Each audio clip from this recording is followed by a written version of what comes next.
Yo, what's going on? What's up? What's up? What's up?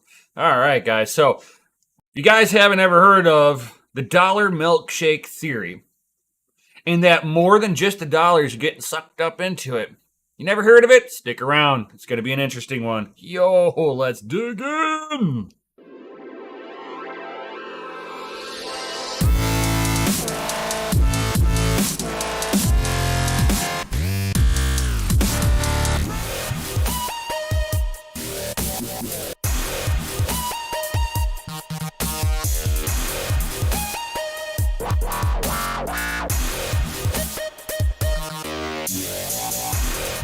Yo, crypto nation and mining family, what's going on out there? What's up? What's up? What's up?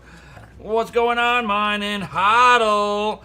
Was it aloha, manaloha, right? I think that's how you say it, right? Manaloha. So what's going on, mining hodl? How's the weather out there by you, my man? How is the weather? Is it like Surf City out there by you? You got to be doing better than the victims of Ian right now. We'll just say that anybody in the warpath of Hurricane Ian are about to all be victims. But don't worry, Kamala Harris is going to try to save everything by making sure that we help poor people and black people, well, particularly black people first, and then poor people after that. And then if there's anything left, the privileged people may get some help. But yeah, it's like, oh my God, they are dividing the country from the top down.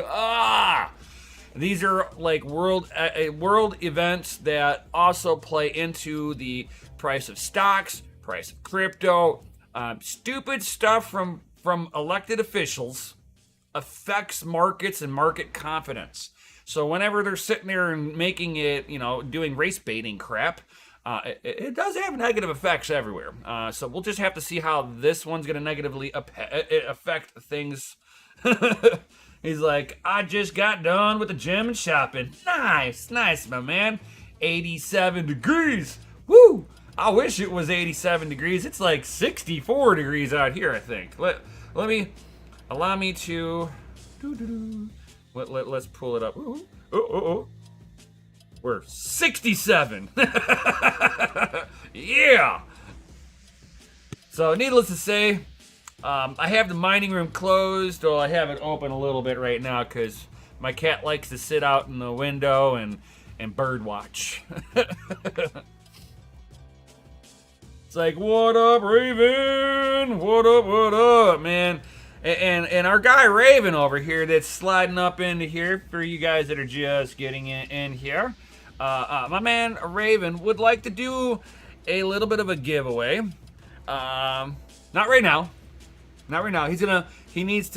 wants me to get a hold of him and explain the deets of everything. See how this is all gonna go down.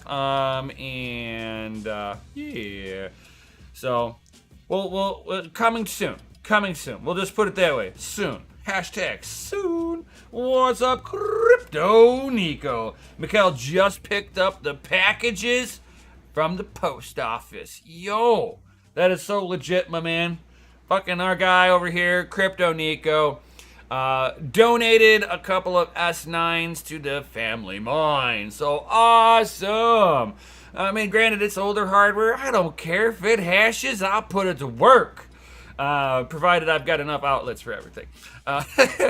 What's nice about an S9 is that you can still run that on 110. So all I need to do is just to make sure I got a 110 circuit, go think, and walk away.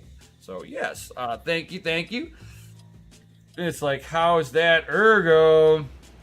Man, Ergo is a fucking shit show, dude. We tried to warn the devs on this. It's hard to fucking try to help a project when it just seems like they're not sure of how to fix the problem at hand. Yeah. So we'll have to see how that one all really works out. The people that get hurt the most in situations like with all the issues with Ergo is it hurts the user's experience, and it hurts the miners, right? So there's just there are a lot of backlash. I mean, the devs should be just like heads down, fucking, and just fix what they have there. But we'll have to see on that one. It's kind of funny that they've that they're already talking about potentially forking or something like that. I don't know. I like lost track of what's going on in Ergo completely, just to be 100% honest. The last that I heard was that they were having issues and the difficulty wasn't coming down because all the hash rate peeled off, and they've really just got to change the interval of the epoch, in my opinion.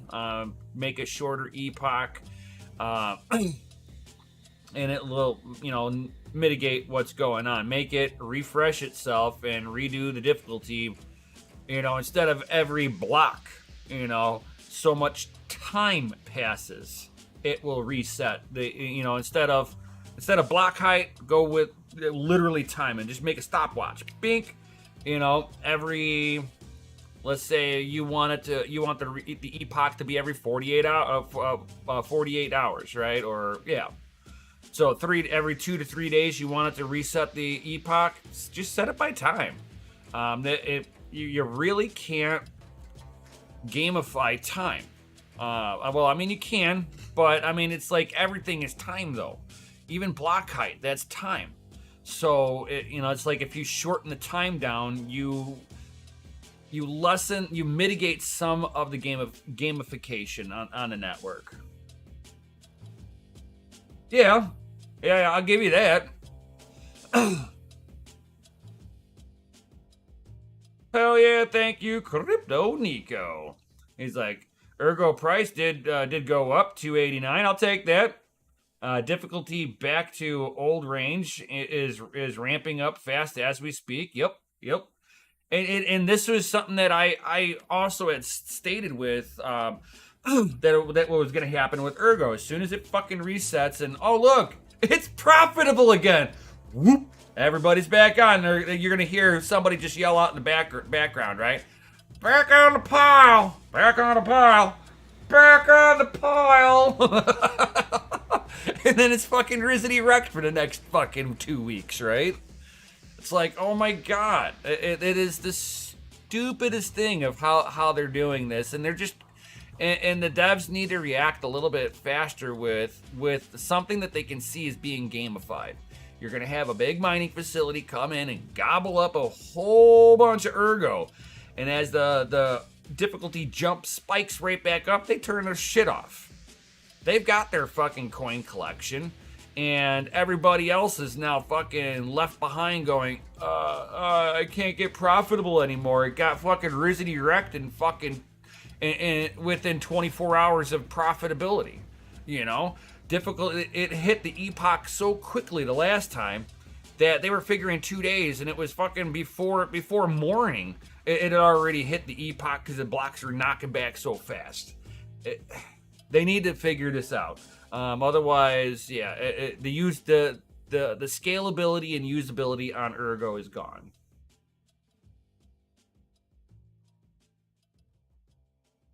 Like, difficulty is now 4.41 petahash, and hash rate is still shooting up. Yeah, I told people that this was going to happen.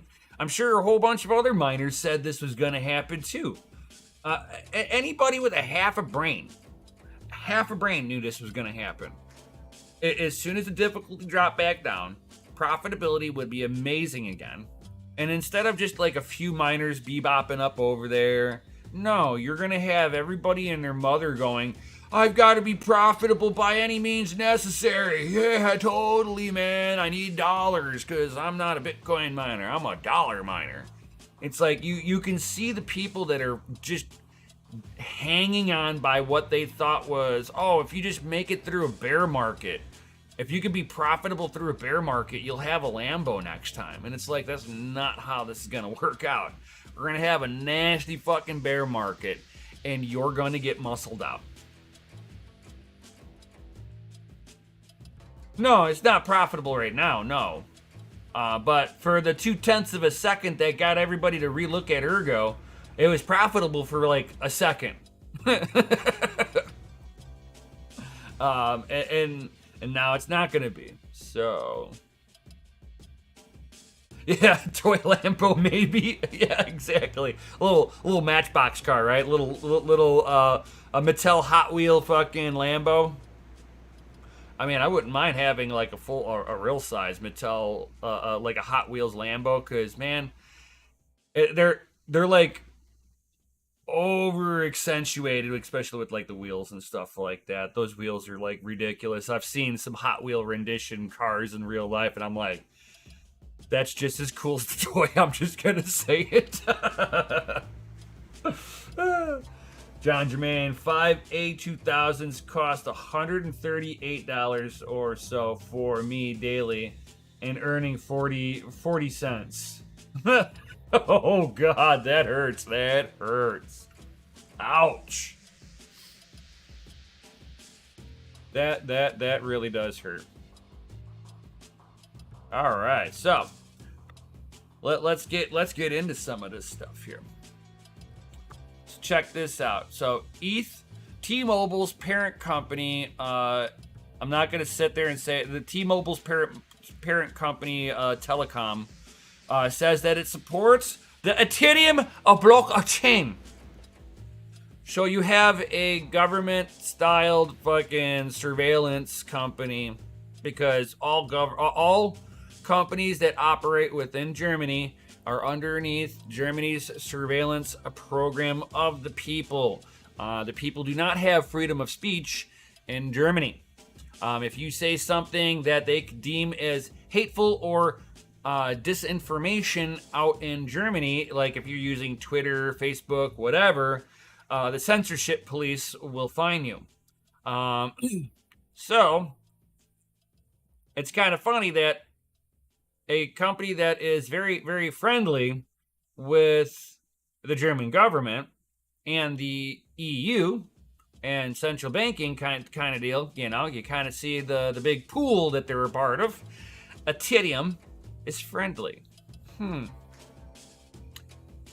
People who want absolute control is going to be friendly toward that it supports the Ethereum blockchain.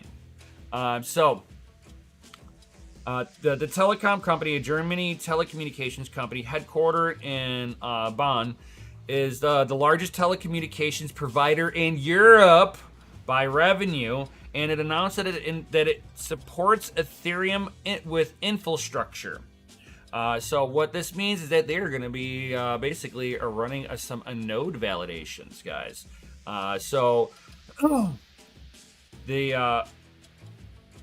A surveillance giant is going to be running surveillance nodes.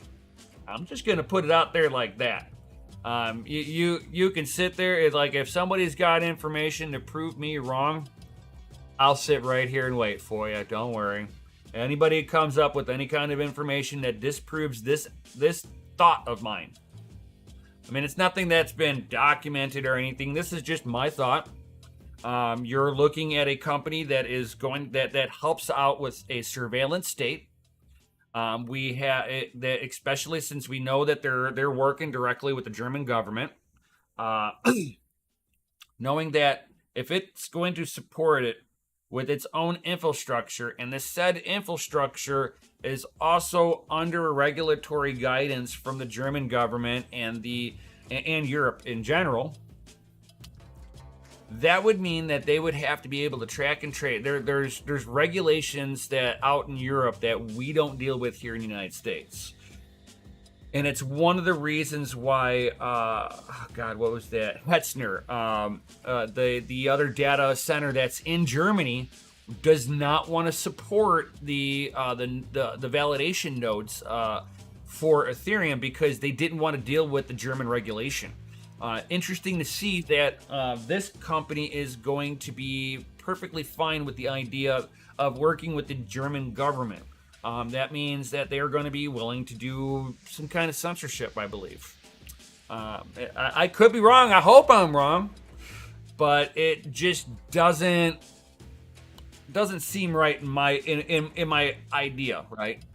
My brain just says this is going to be very friendly to governments in any way that you're going to be kind of slicing and dicing it. Now, they're going to be trying to put this positive spin on it, and I just see it being part of a surveillance state.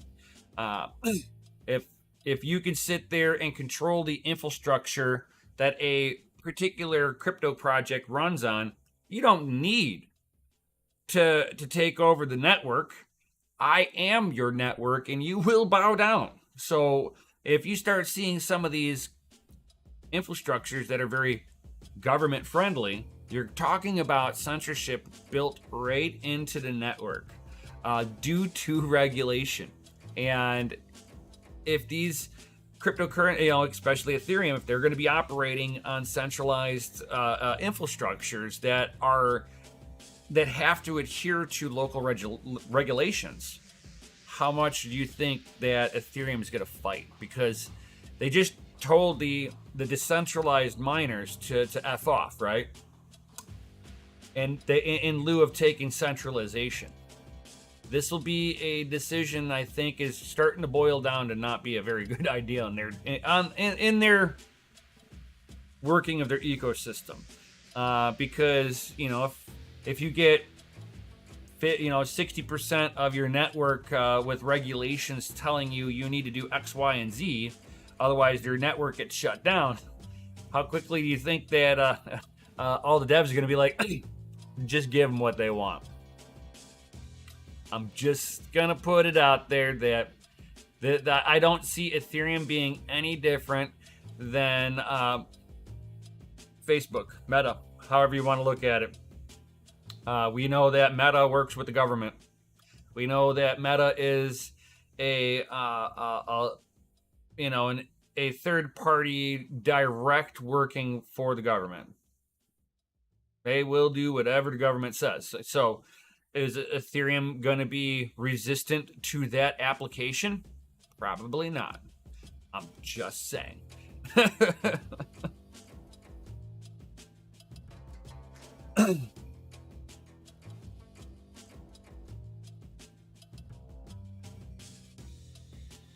Like $1.30. Oh, cost you $1.38 or so for me, and earning 40 cents over $1.38.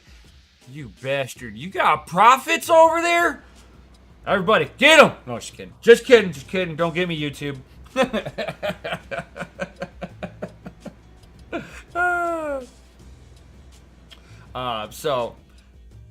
I'm kind of glad that I have gotten out of the Ethereum.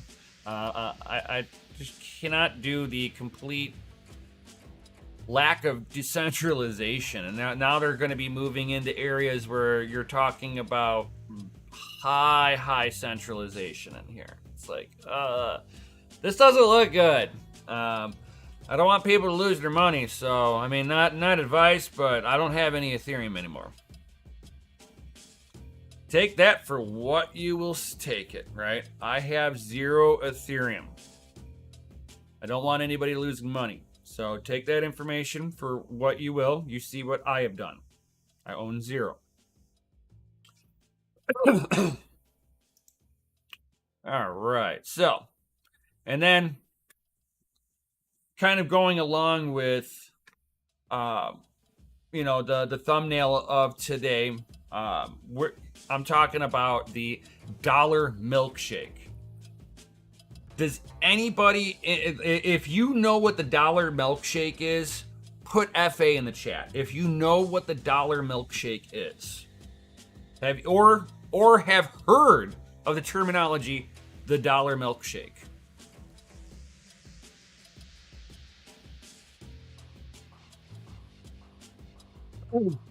It's okay if you don't know what it is, or if you've never heard of it before.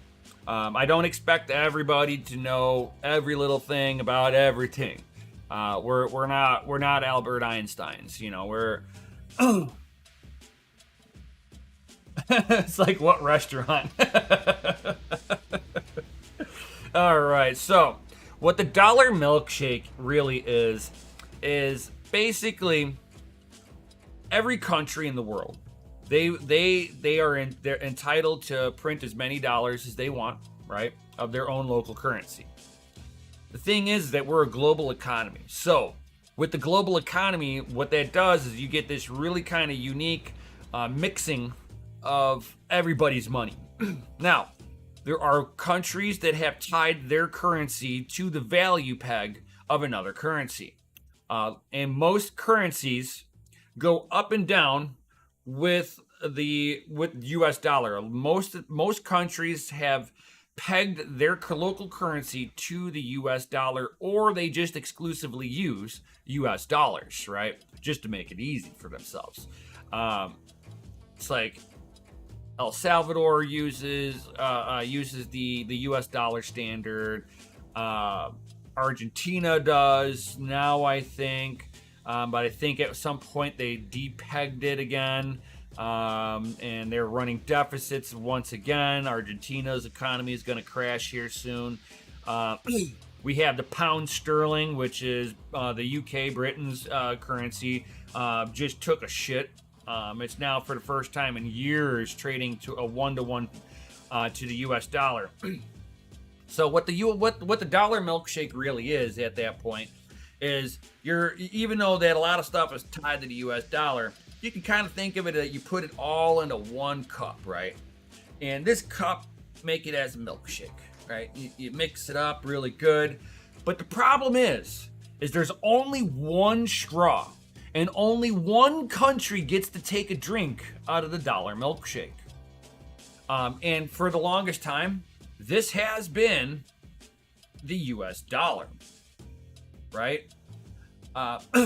So we have a guy that I listen to a lot of. A lot of people think he's like eccentric, he's weird, but he is an old investor. He is very knowledgeable in what he does.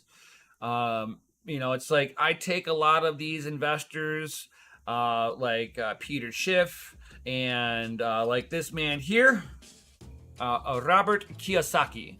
If you guys are unfamiliar with who Robert Kiyosaki is, this is the Rich Dad Poor Dad.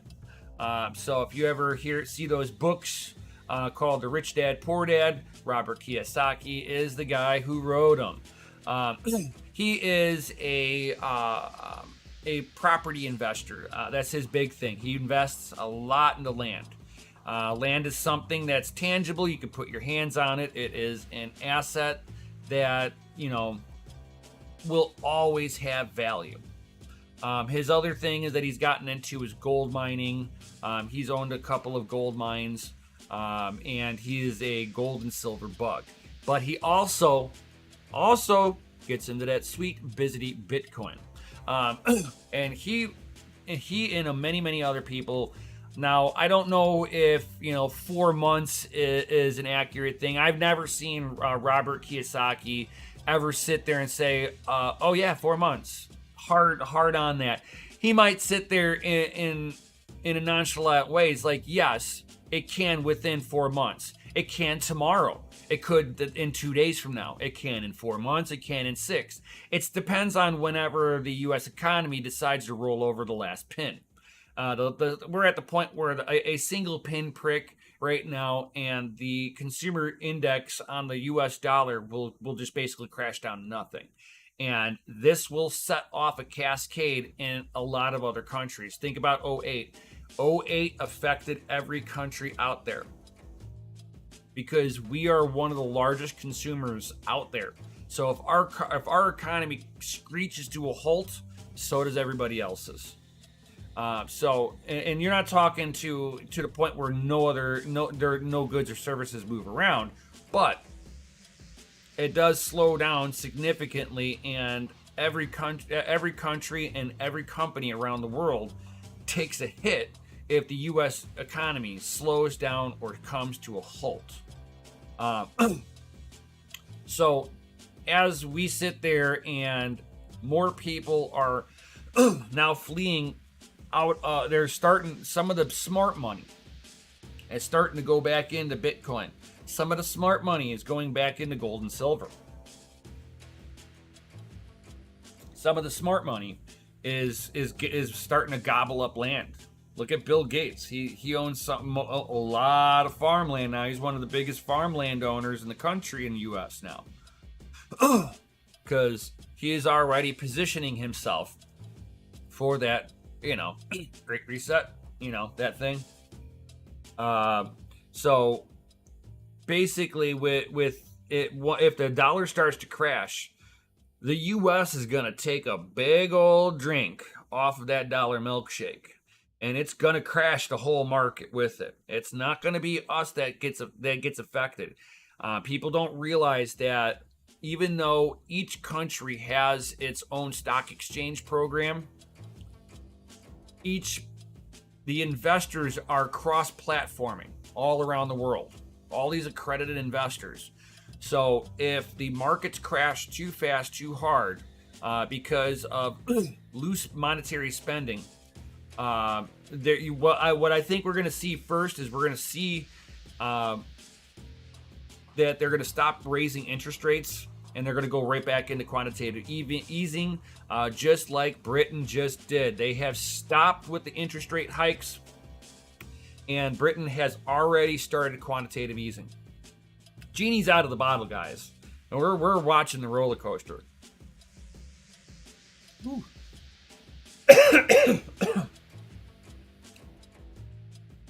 So this is going to be an interesting thing. Now, I think this is going to be amazing to Bitcoin, but people are going to look at it in the wrong context, I think. I look at it as it will be an amazing idea because it will push people out of manipulated markets into Bitcoin or into gold. Basically into what the world would consider sound money, not this fiat standard. Hold on one second. I got a tickle in my throat.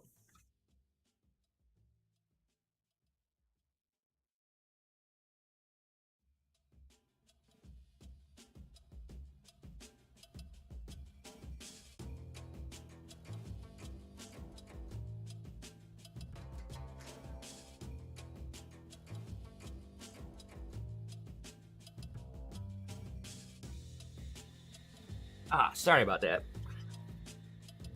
This is allergy season, so I can feel my sinuses draining a little bit here because my allergies are flaring up, and it's got my throat going a little dry from all the allergies. It's like so as people start losing confidence in the U.S. dollar and other currencies around the world, they're going to want to go into areas where they think is going to hedge the market. You're going to hear people talking about that in news cycles and stuff like that. Inflation's running high. Where can you put your money to hedge the market, right? This is because people are trying to put their money into safe havens that are outside of that dollar milkshake. Something that could not be put into that dollar milkshake. If you sit there and you take, for instance, Ethereum, right?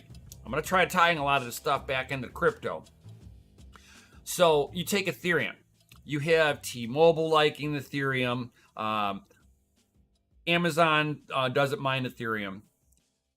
So now you've got a company building on top of another company that is, and these companies are dependent on stock options. What do you think will happen to Ethereum if Amazon's evaluation drops? T-Mobile's evaluation drops. Any of these other places where they're running validator nodes, if they are stock market dependent and they drop their value proposition, how much does that affect Ethereum? Think about that. So I see that the value proposition now that if the dollar milkshake gets drank by the U.S. government and the Federal Reserve, right? I see them basically being able to siphon right off of that Ethereum. So we'll have to see how this one rolls out, because like this doesn't look like the Ethereum took the right time to do this one. This was probably not the smartest timing on their part to move forward with something as stupid as this, right? Oh God, Impossible Burgers. I will not eat the bugs. I'm sorry, I don't eat those fake tofu burgers that are highly processed using seed oils. Ugh. What up, Shuby? Is Rep Jackie here? Must not be. I don't see her.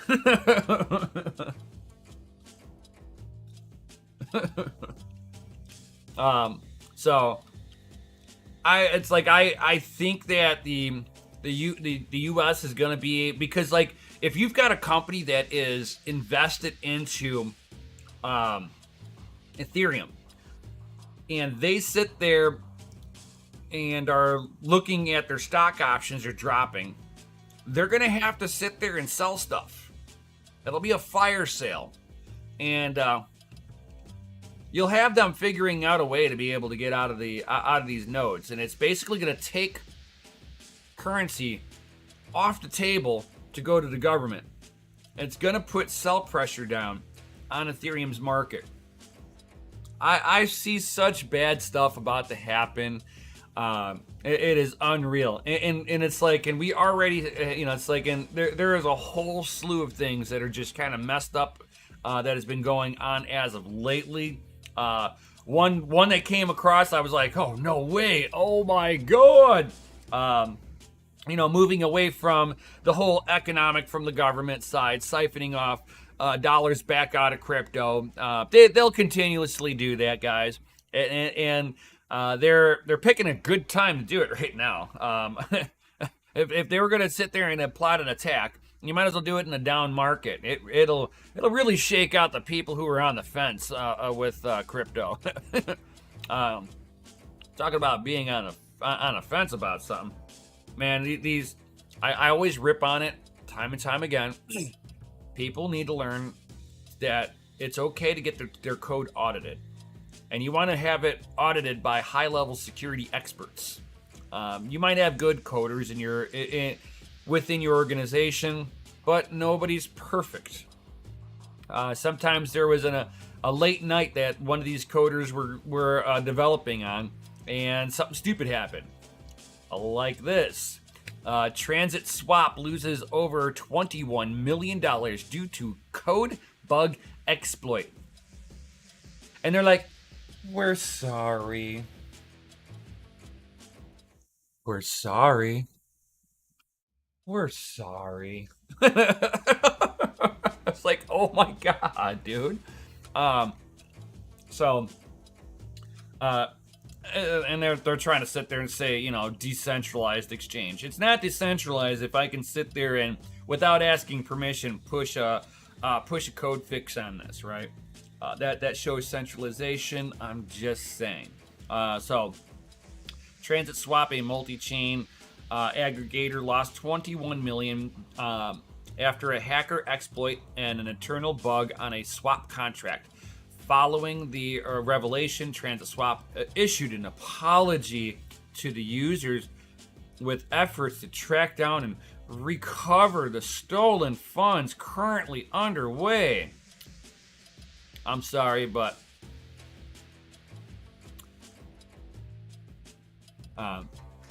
how can we not know that this was not an internal job? I hate to put it out there, but after seeing this shit time and time again, not saying that it can't be external, but a lot of them have turned out to be somebody that was friends with one of the devs, or was previously worked for the devs and knew that there was an exploit in there and knew that it had not been fixed, or they put it in there and then came back onto the backside to, yada yada yada, right? All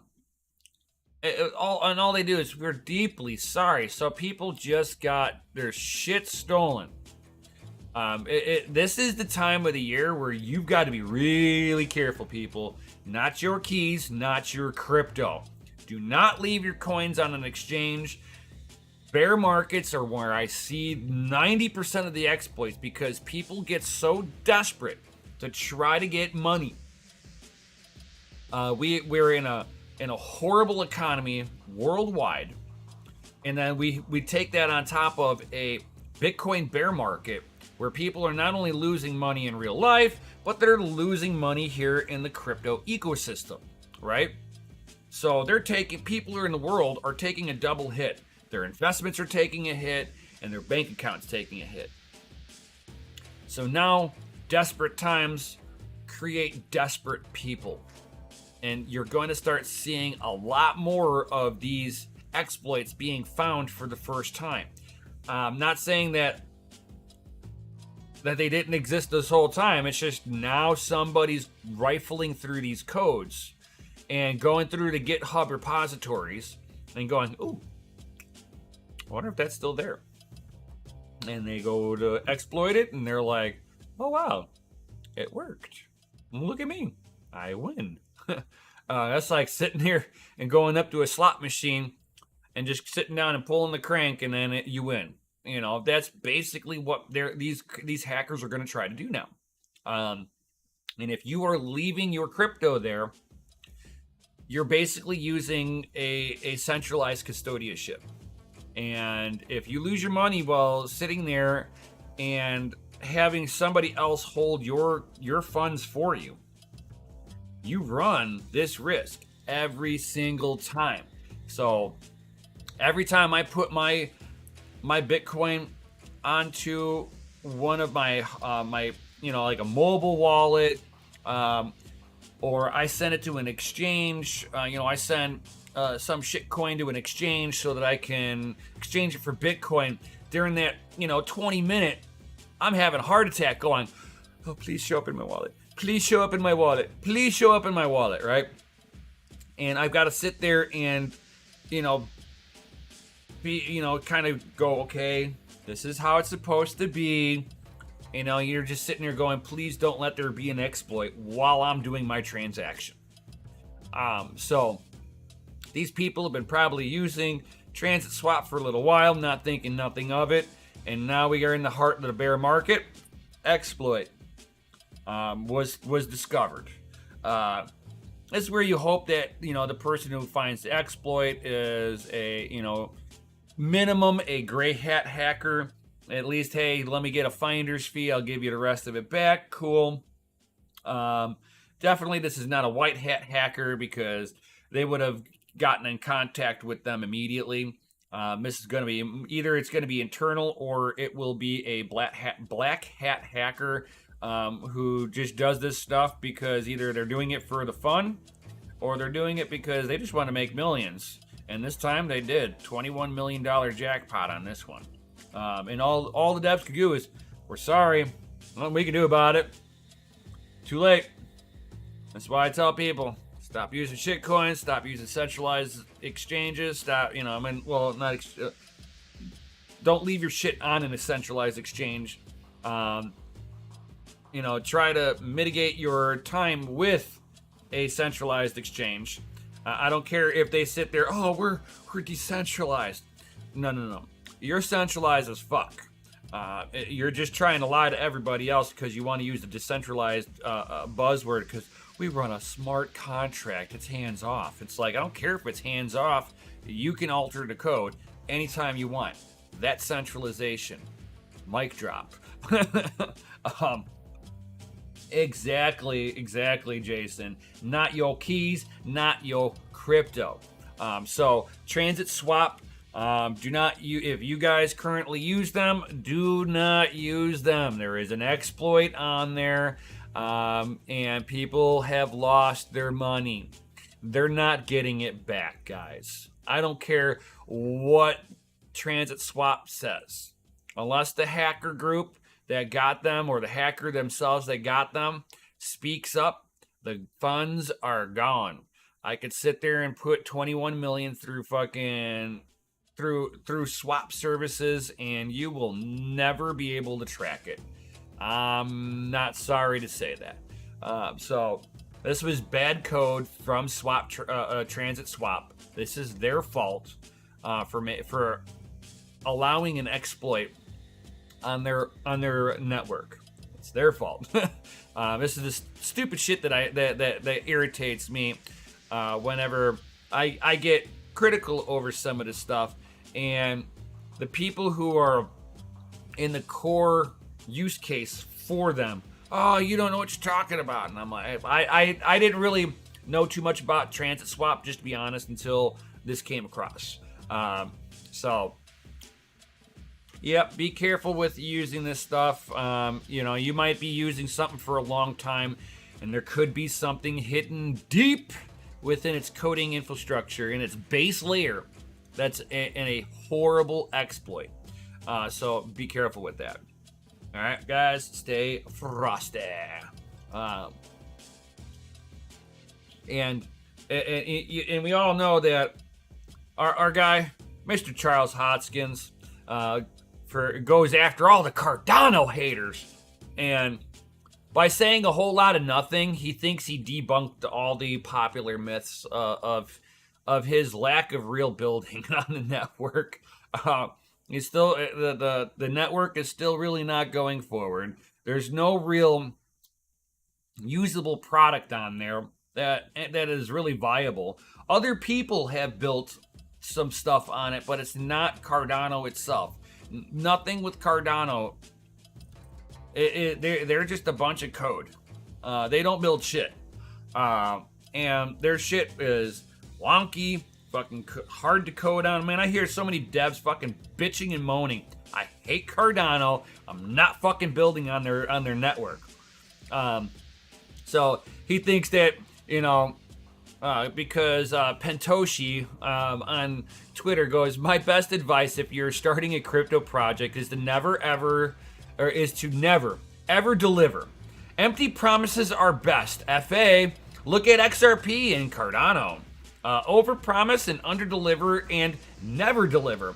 Then people always have something to look forward to. Delivering takes away the hope. I want to give a big old high five to Pentoshi about that one. That's some funny shit there. So and then Hodgkin just hits back. Oh, what's extraordinary to me is the people who tweet this stuff actually believe it regardless of the evidence given. It's basically like religious beliefs. Every year we move the mountains together, but he can't see any of it. I wonder what causes it. What mountains have you built? What product did you make? The idea that you work with the government? That's not a product. That is a negative, not a positive. Yeah. He never really sits there and goes, "Oh, we did all this stuff. Oh, we did DeFi. Bitcoin did DeFi too. It's so what? It's like Bitcoin. I mean, not that they did it. Bitcoin can do DeFi. Ethereum did DeFi first, but it wasn't even Ethereum that did DeFi. Again, Ethereum did not build the ecosystem for it. So what DeFi industry did Cardano build? They built a platform that could be utilized by other people. Who in Cardano built this stuff? Nobody. So, yes, I believe in what Pentoshi said because Cardano has not built shit. They keep on, we're waiting for this update before we can do anything else. We need this. It's been 5 years of you sitting there and saying you're building new code to make Cardano more like Ethereum. Get over it. You're not Ethereum. Stop trying to ride in the shadow of Ethereum. I mean, he's just a failed coder from Ethereum. And I'll just leave it like that. Nobody uses his code anymore from Ethereum. Isn't Cardano one of those shit coins I hear so much about? Oh, yeah, Jason. This is a poop coin and a half. You know, it's like, you guys, I'm sorry if you guys like Cardano. They have a lot of problems with the EUTXO model. They have issues with so many other different things that they're going to be in a. They probably wouldn't have a real viable, usable product that has a clean interface to it. Probably for another 5 to 10 years. You want to wait around for a company to develop for 5 to 10 more years? You're talking about 15 to 20 years of development before Cardano is going to have the visibility of a product, a viable product. The project will be dead long before then. Unless some kind of breakthrough comes through, like Ethereum would have to fail at this point for Cardano to be able to have a little market share. If that doesn't happen, Cardano is dead in the water. All you haters can come at me for it. I'll take it. It's okay. I put Cardano in the same category as XRP and Hex. You know, there are regulations that will come down and hit them hard. Just wait. And talking about regulations and government stuff, here's an interesting one.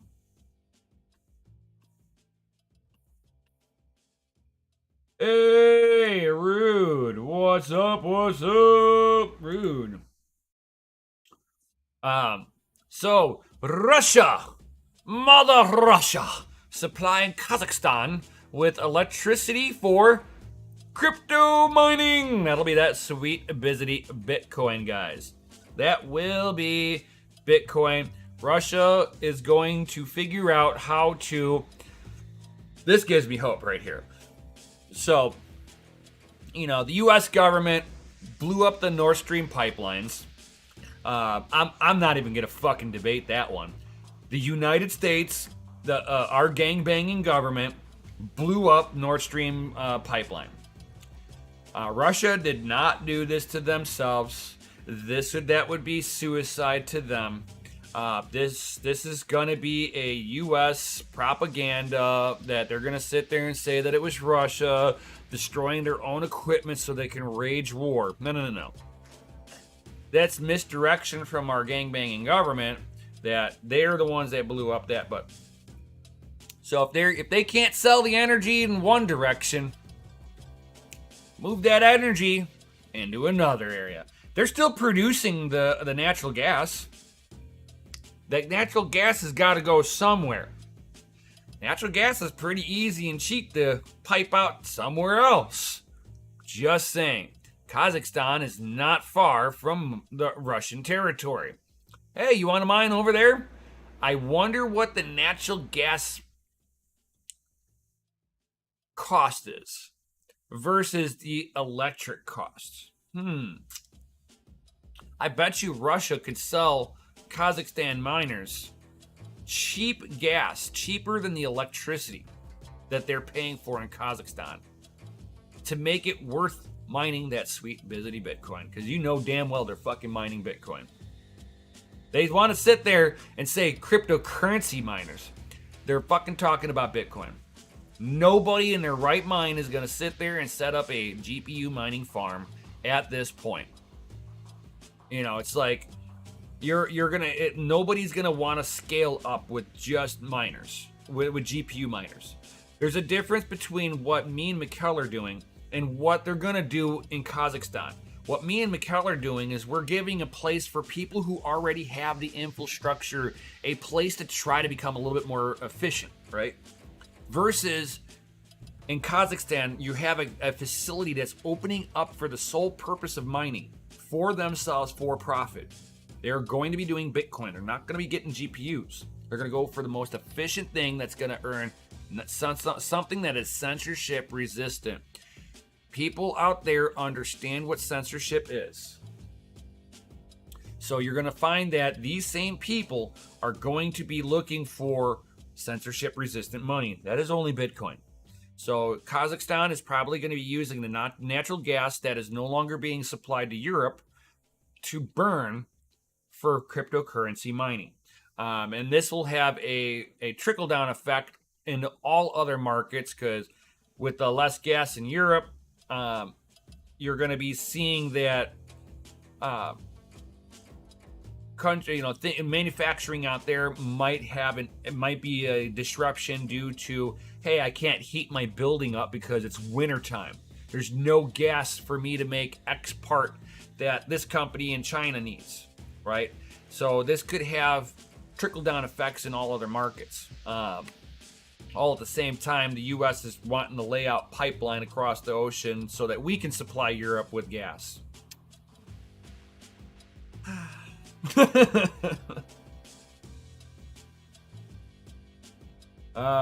Rude. Hold on here. Copy. And I know the alphabet, but I do not.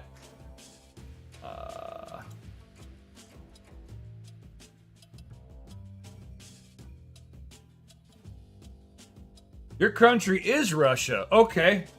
I'm like, man, my Rude, my family is actually Ukrainian. So I'm like, I don't know how to read the language too well. I understand it when it's spoken around me a little bit. My grandparents were the last people in my life that spoke Ukrainian in front of me. And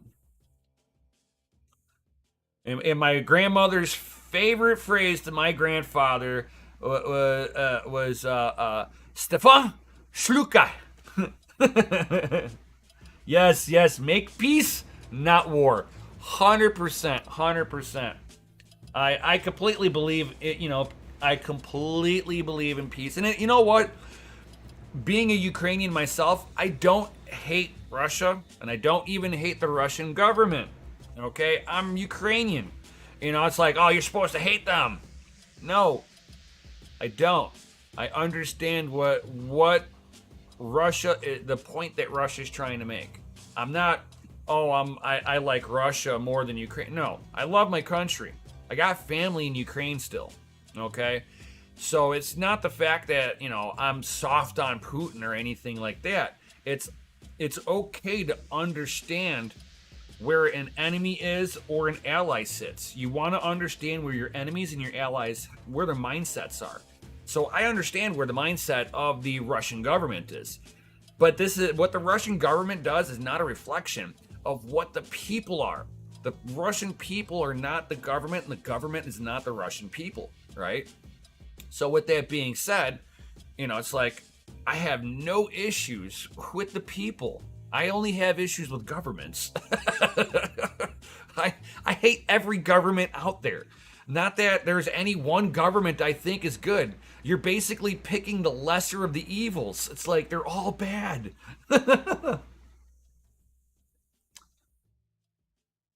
I forget the name of the town that my family was part of. I would have to ask my mother what town it is that they're from.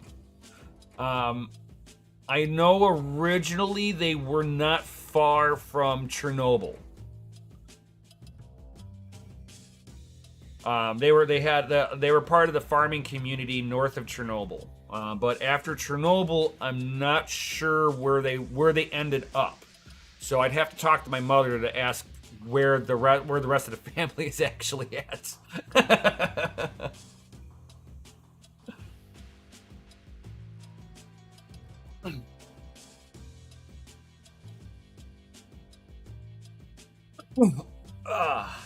Anybody else got any other comments or questions before I head up out of here, guys?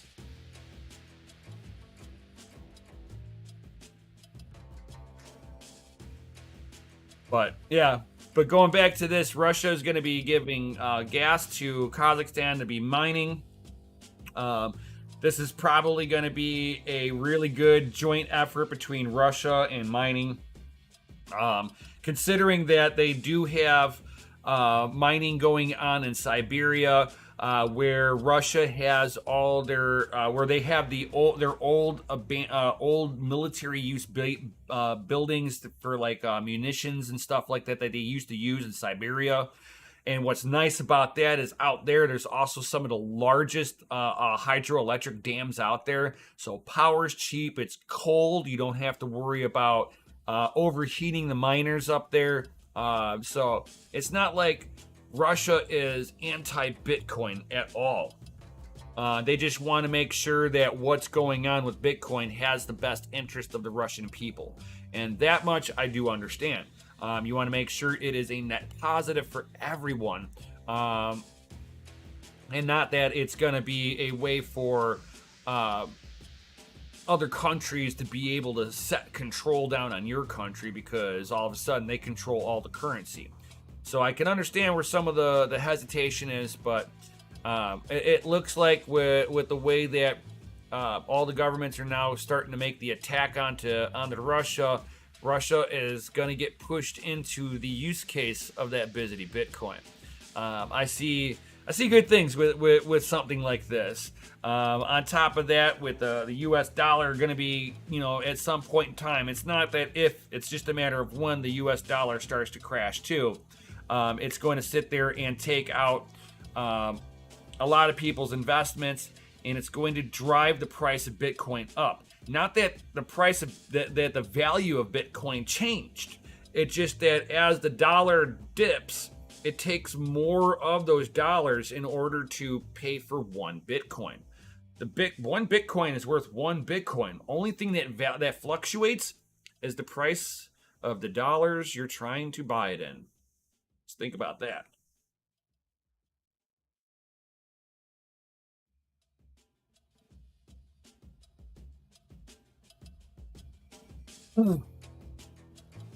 Like, make Bitcoin, not money. Yeah, buddy. It's all about that sweet busy bit.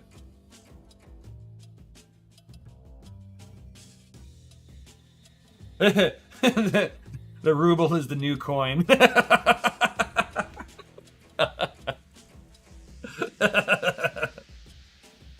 Oh, that's too funny.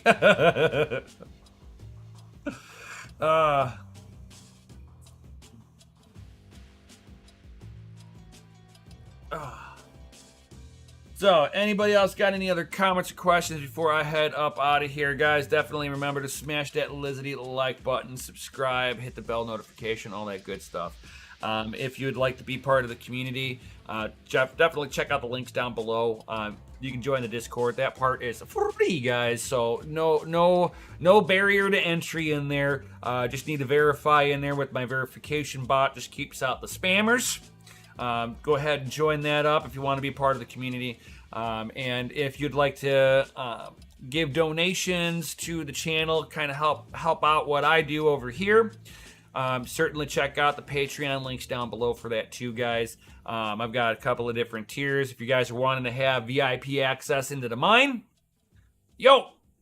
get into the pseudo hasher tier. If the pseudo hasher tiers are going to be the first people I'm going to let their rigs into the facility first, and then I'm going to let everyone else come on in. So with that being said, guys, definitely hop into the pseudo hasher tier. It does come with a little perk that once we open up our doors to the public, the perk stops, and the only people who get the perk are the OGs that joined. So if you'd like to be one of the OGs, certainly think about joining. I'm just saying, might be worth it. Especially if you're wanting to use our services with hosting your gear over at the Family Mine. This way you get some professionals looking over your stuff, and it is in a nice clean environment where it's also heat controlled. Not temperature controlled, but we'll at least control the heat from getting too high. So, Jason, there's no dumb questions. Since we put people into the government, can't we just overthrow them? So, yes, we can. The problem is, okay, is if you lose, you have to deal with all the consequences, right? So take that into a grain of salt. That with any kind of uprising, the people who were severely punished after an uprising are the ones that failed. So yes, we can. You can overthrow the government. It's constitutionally protected, actually, but it does. If you fail during your mission, you're now treasonous. And treasonous is against the law still. Okay, so just kind of keep that in mind. That's why they're trying to basically get such a bad control over the people right now. Is as long as they've got boots on everybody's throats from the government to the people become the slaves. Instead of the government being there for the people are now there for the government. It's in the United States, we have it where the government is for us technically, but they are trying to change that. They're trying to put the boot on everybody's throat, just like majority of other countries do already. That gets into a whole different technical talk that most social medias, when you start talking this way, don't like it. So before YouTube decides to not like me anymore for me speaking my mind, we all know how they are. The YouTube gods will not like me if I speak my mind. They tend to shadow ban people who speak their mind too liberally.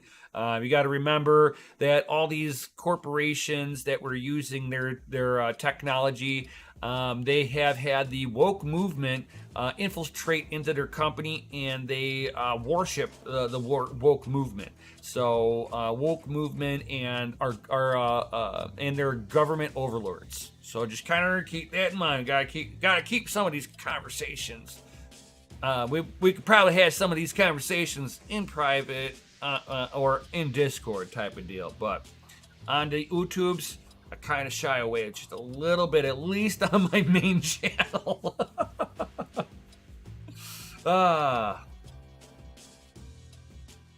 Because the last time I started getting onto a pretty good topic, all of a sudden I started having connectivity issues. So we're not gonna go there.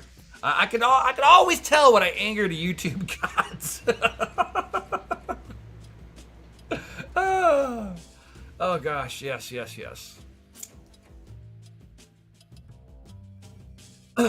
So, all right, guys, since there's no other comments or questions, I'm going to head up out of here.